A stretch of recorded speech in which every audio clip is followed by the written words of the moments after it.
and welcome back to my channel. My name is Ness and today I'm going to be talking to you about my December TBR, which is the books I'm hoping to read in December. Now I do have a few books to carry over from my November TBR which I am determined to read, and I will leave a link in the description to my November TBR if you want to see which ones I'm going to be continuing to read in the background. But these are the 7 books that I'm hoping to add to that as well. That roughly gives me like 12 to 13 books to read in the month of December, but actually this is when I get my most reading done. It's dark on a night time, so I'm not really going out. I just want to be like cozy and to read. And also we have plenty of bank holidays in the month of December, and I'm going to be pretty much on my own for the majority of the Christmas period, which is absolutely fine because it gives me plenty of time off work to sit and catch up on my reading. The 7 books that I have to show you today, I did not intend to do this at all. I am a mood reader.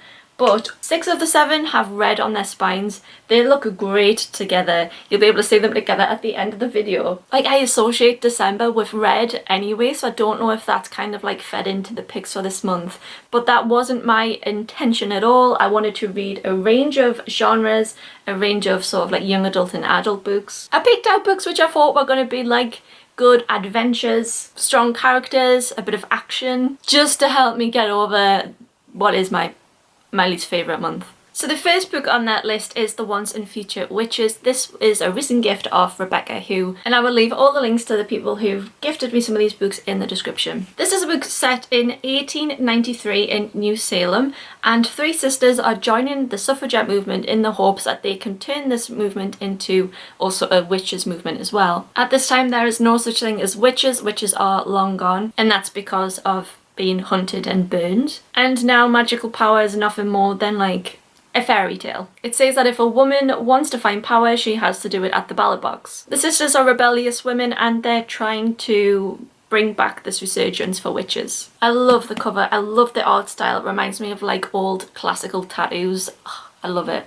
This one is an incredibly long read though. This comes in at over 500 pages and the writing is tiny, so only time will tell how much of this takes up my actual December reading. Pretty sure this would be classed as adult fantasy. Next is another adult fantasy, and that's Kings of the Wild, which is a book that I got from my friend Michael for my birthday. This book is a debut novel, and it's about a band of mercenaries who are like past their peak. They're a lot older than what they used to be in the good old days. They've grown apart and they're no longer in the best shape that they could be. But one day an ex-member of their group turns up and asks for help because his daughter has gone missing. The group get back together, obviously, and try and resolve the situation. I've heard so many good things about this book. I'm very much looking forward to reading it. Next is another gift. Honestly, I'm just spoiled all the time, of my beautiful friend Caitlin, and that is For the Wolf, and she got me this very recently as well. This is another book by Orbit. These 2 were by Orbit as well, and this one and another one coming up is by Orbit too. This is an adult fantasy novel, and in this world parents are expected to give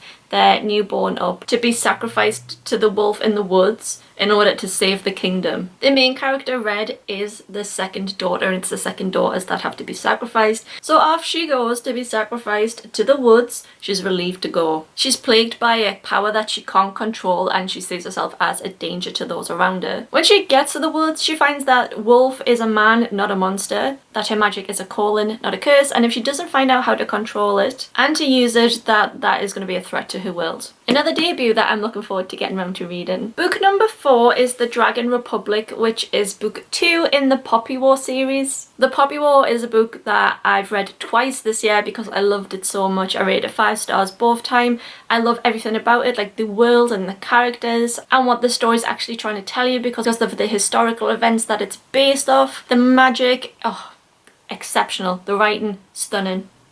I have been putting this off because I have been a little bit nervous because it is my tendency to worry about continuing on with a series where book 1 has just blown me away. I've done the same with An Ember in Ashes. I've read that 3 times. It's one of my favourite books, but I'm just too scared to continue with the series because I don't want to be let down. I know, it is a problem. It's a problem that I'm trying to get over, but I'm not sure if it's going to be successful. I guess this one is going to like either add to my worries and concerns about continuing on with a series, or it's going to help. I'm not going to go into what this book is about because I don't want to spoil it for people that haven't read the Poppy War. I do have a whole video on the Poppy War, which I will put like up here or up here. I'm not sure where it goes. It's going to be somewhere on this screen, so you can watch it if you want to know more about the Poppy War. But it's a fantastic adult fantasy based around the events of World War II between China and Japan. Its world takes its inspiration from an older age of China and touches on a host of problems that have occurred during China's recent history and wraps it all up in this amazing fantasy novel with war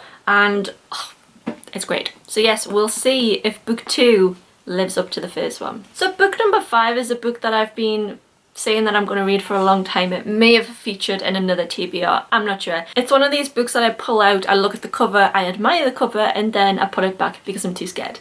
And that is The Bone Shard's Daughter. This is a trilogy. I believe the trilogy is now complete, but I could be wrong. This is the other book by Orbit, and all I'm saying is that Orbit do amazing things with the covers. From what I've seen of the 4 of the selection in this video, I mean, I'm blown away with the cover arts. The Bone Shard's Daughter is an adult fantasy. This is book 1. I've heard lots of good things about this book. It's magical, it's political, which are all kind of things that I like. The main character is Lin, who is the Emperor's daughter, but a mysterious illness has stolen her childhood memories and her status as the heir to the Empire. She's trapped in a palace of locked doors and old secrets, but she vows to reclaim her birthright by mastering the forbidden art of bone shard magic. Revolution is sweeping across the Empire as the Emperor's grasp on the Empire is collapsing. It's a novel full of mystery, dark and deep power, revolution, and how far will the main character go to save her and her people. I'm making a vow that I'm going to pick this up this month and I'm going to read it. It seems like it could be a quick read,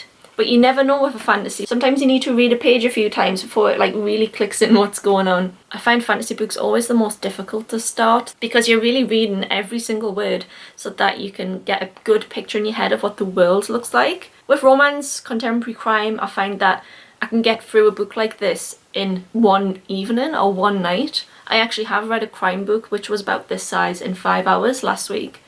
And I feel like that's because you can just read it like a lot quicker. With this takes me days. So the next 2 books are the Illumicrate and Fairy Loot books for September and October. So if you aren't up to date with your Fairy Loot and Illumicrate subscriptions, I probably would click out of this video at that point. So the first one is Iron Widow, and this is Illumicrate's October book. I think you would describe this as like a young adult crossover. I'm not sure who the intended audience is for this book. It is a fantasy described as The Handmaid's Tale meets Pacific Rim, a blend of Chinese history and mecha science fiction. In this book, the main character is a female pilot, and her plan is to assassinate the male pilot responsible for her sister's death. She ends up being declared the Iron Widow, who is the most feared pilot of all, and that sets her off on a quest to try and save female concubines, who is a female co-pilot expected to sacrifice their life. I've heard mostly good things about this, so we'll see how I get on. And last but certainly not least is Fairy Loot's book from September,